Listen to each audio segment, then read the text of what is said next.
among those attending today, we have the Prime Minister Anthony Albanese, the Governor-General, the Premier Annastacia Palaszczuk, the Queensland Police Commissioner, of course, Katarina Carroll, and two survivors from last week's siege, Keely Bruff and Randall Kirk. They are both attending in uniform. Now, they showed remarkable bravery last week, escaping with their lives. Miraculously, in the case of Keely Bruff, she took cover in long grass as the three armed people continued to fire towards her before setting that grass alight in a literal attempt to smoke her out. She showed incredible composure to alert her colleagues to the incredible danger, and because she was able to show such presence of mind, another 16 officers from nearby stations came to the rescue of those two officers, including the wounded male officer who was shot in the hip. Both those police officers are here today, Tom.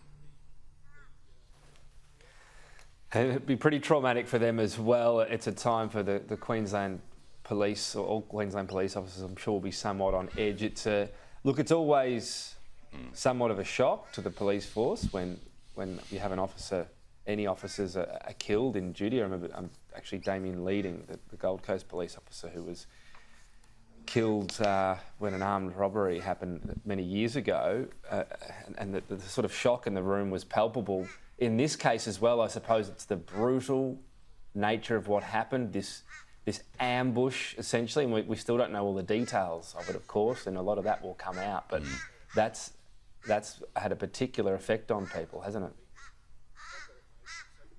It has, because this has been so often described, Tom, as a routine police investigation into a missing person, but the fact is there's not a police officer in this country that doesn't leave for work every day without this sort of tragic inevitability somewhere in the back of their minds. You can go right back to 1863 when the first police officer was murdered in this country by the bushranger Dan Morgan. Since then, the danger confronting police in a variety of duties has been present the whole time.